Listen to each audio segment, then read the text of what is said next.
Hello and welcome back. In the part 1 of the video on behavioralism, we have talked about the meaning and definition and the causes of rise of behavioral approach. In this lecture, we'll be discussing the 8 main characteristics of behavioralism. Before we proceed further, let us have a glimpse of the contributors who had given their contributions in the growth of behavioralism. जब व्यवहारवाद की बात आती है तो Chicago school की चर्चा ना हो ऐसा हो नहीं सकता। क्यों?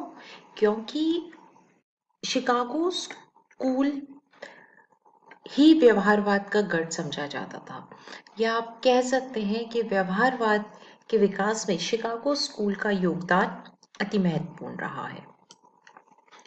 शिकागो स्कूल के चार्ल्स मेरियम, डेविड ईस्टन, इन्होंने बहुत योगदान दिया व्यवहारवाद को ऊंचाइयों तक ले जाने में। इसके अलावा रॉबर्ट ए डेहल, फ्रैंक केंट और क्रिक पैट्रिक, ये वो नाम हैं जिन्होंने व्यवहारवाद के विकास में अपना पूर्ण सहयोग दिया। डेविड ईस्टन साहब ने एक लेख प्रकाशित किया, the current meaning of behaviourism, जिसमें उन्होंने व्यवहारवाद के आधार और लक्ष्यों को उन्होंने बताया और उन्हें ही हम लेके हमने व्यवहारवाद की 8 कैरेक्टरिस्टिक्स आइडेंटिफाई करी। वो है regularities, verification, techniques, quantification, values, systematization, pure science and integration. ये बहुत ही महत्वपूर्ण 8 कैरेक्टरिस्टिक्स हैं जो व्यवहारवादी उपागम को हमें बताती हैं या हमें समझाती हैं, या क्या लक्षण है व्यवहारवाद के, हमें इनसे पता लग जाता है। तो ये कहती है, जिसे हम रेगुलरिटीज कहते हैं, इन्हें डेविड ईस्टन ने बताया कि ये नियमन है और राजनीतिक व्यवहार में कुछ ऐसे सामान्य तत्व खोजे जा सकते हैं, ढूंढे जा सकते हैं, जिन्हें राजनीतिक व्यवहार के सामान्य कारणों एवं सिद्धांतों के रूप में व्यक्त किया जा सके। मतलब मानव व्यवहार में भी हम कुछ ऐसे तत्व ढूंढ सकते हैं और इसके आधार पर मानव व्यवहार की व्याख्या और भविष्य की संभावनाएं व्यक्त की जा सकती हैं। फिर उन्होंने बताया कि this verification which is also known as, जिसे हम हिंदी में सत्यापन कहते हैं, वो कहते हैं कि मानवीय व्यवहार के संबंध में कुछ ऐसी सामग्री भी एकत्रित की जा सकती है जिसे हम दोबारा भी जांच सकते हैं और उसकी पुष्टि कर सकते हैं। और सत्यापन यानी कि किसी विशेष सूचना का सत्यापन किया जा सके। मानव व्यवहार के अंदर अगर कुछ ऐसे तत्व ढूंढे जा सकें जिनको दोबारा भी जांचा जा सके और उनकी पुष्टि की जा सके, तो ये एक बड़ी संभावनाएं व्यक्त करता है, क्योंकि मानव व्यवहार सब जानते हैं कि बहुत ही परिवर्तनशील है और यहाँ रिपीटेशन नहीं होता है चीजों का। लेकिन अगर मानव व्यवहार में हम कुछ ऐसे चीजें खोज लेते हैं जिन्हें जांचा और परखा जा सके, तो ये बहुत बड़ी उपलब्धि है लिए। साथ ही वो कहते हैं कि अब तकनीकों का प्रयोग अध्ययन पद्धति में बहुत महत्वपूर्ण होगा और बहुत जरूरी भी होगा, क्योंकि अध्ययन तकनीकों के प्रयोग से हमारा अध्ययन और ज्यादा सुनिश्चित हो जाता है। Behavioralists, they have stressed on the use of correct techniques. They say that sample survey for collecting a reliable data, valid and comparable data needs to be collected, so that result that is the result that we get, or the data that we get, that is Absolutely correct. And the analysis of political behavior of man is possible through it, and that is that is very authentic. साथ ही वो परिमाणीकरण की बात करते हैं जिसे हम कहते हैं quantification. And here he says that the behavioralist, in fact, they believe or they emphasize on the use of tables, graphs, curves that can be drawn by the researchers for recording the data precisely while preparing a statement of the findings. And the researcher, uh, they believe that the researcher cannot properly explain political phenomena, nor he can like safely predict a political result for the future without the measurement and verification. Like if you need to be very true, or you need to give an authentic data, then make use of these tables, graphs, techniques, so that you are close to uh, the verified or the authentic data. The next comes values, जिन्हें हम बहुत ही महत्वपूर्ण समझते हैं. They are values, और इन values का महत्व हम जानते हैं. But the behavioralists have a different opinion regarding it. They actually support a value-free study. In their opinion, the facts and values are two opposite things, and they must be studied separately. The study must be conducted objectively and scientifically, so there is no space for values. So, they reject the ethical values, and not they, no doubt they support the empirical values, but ethical values they have rejected. And they say that which anything which cannot be tested empirically and is an ethical value, and thus they have supported a value-free study. They have desired to conduct a study which is value-free. Uh, then they give a lot of support to systematized study.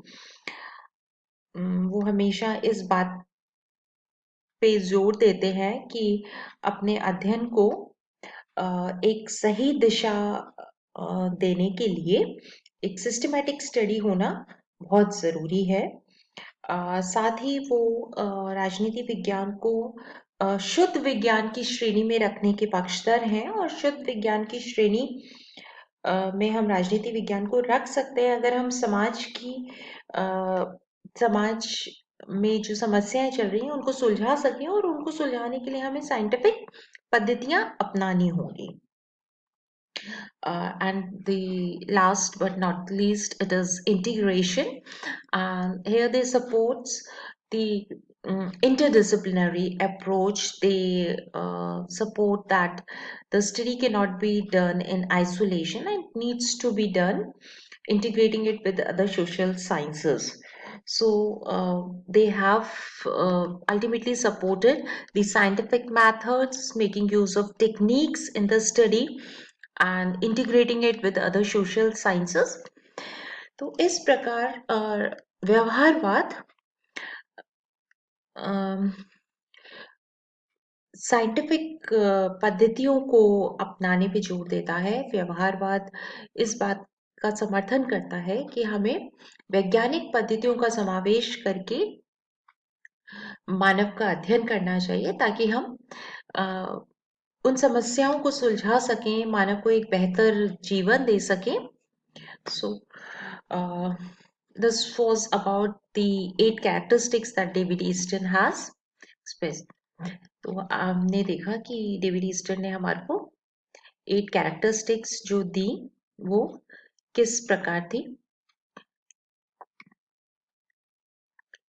आइए अब बात करते हैं कि इसमें क्या खामी रह गई व्यवहारवाद में. तो व्यवहारवाद में कुछ कमी जो रह गई, जो व्यवहारवाद की कुछ हद तक एक बेहतरीन अप्रोच बनने से उसने व्यवहारवाद को दिया।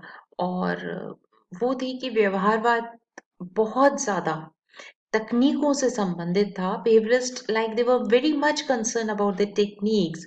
दे they gave a lot of importance for a value free study, which is not possible, and they tried to convert political science into a natural science, which is again not possible, and they depended too much on other sciences, which is also not that effective, and this study was very costly. व्यवहारवाद में व्यवहारवाद बौद्धिक क्रांति थी। व्यवहारवाद ने राजनीति विज्ञान में एक नई दिशा दी। व्यवहारवाद ने राजनीति विज्ञान को नई ऊंचाइयां दिखाई। उसके बावजूद व्यवहारवाद में कुछ खामियां थी इस अध्ययन पद्धति में, और वो खामियां ये थी कि इसमें बहुत ज्यादा तकनीकों का प्रयोग किया गया। राजनीति विज्ञान को मूल्य रहित अध्ययन बनाने का प्रयास किया गया, जो कि सही नहीं था। राजनीति विज्ञान कभी प्राकृतिक विज्ञानों जैसा नहीं हो सकता। इसलिए कहीं ना कहीं व्यवहारवाद कुछ हद तक थोड़ा एक कदम आगे जाने के बावजूद भी हमें पीछे की तरफ ले जाता है।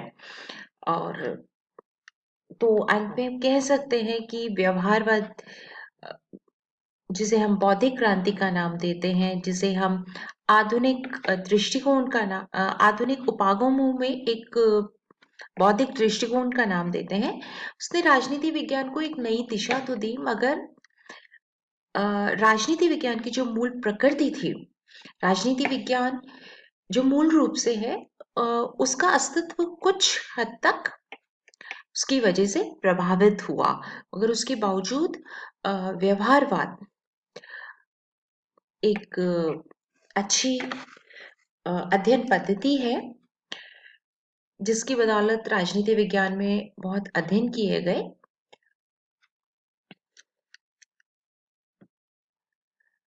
और अब व्यवहारवाद के बारे में जब हमने बहुत कुछ चर्चा कर ली है, बहुत कुछ सुन लिया है, तो हमें तय कि इन कुछ सवालों के जवाब हम दे सकने चाहिए अब। जैसे कि describe the basic characteristics and limitations of behaviourism, what define behavioralism, write the advantages of behavioralism, examine the factors responsible for the emergence of behavioral revolutions. ये कुछ प्रश्न व्यवहारवाद से संबंधित हैं, जिनकी मैंने अभी आपके साथ में चर्चा करी। और हमारे इस पूरे लेक्चर में हमने इन्हीं विषयों पे चर्चा करी व्यवहारवाद के बारे में। Think we have learned a lot about behaviourism.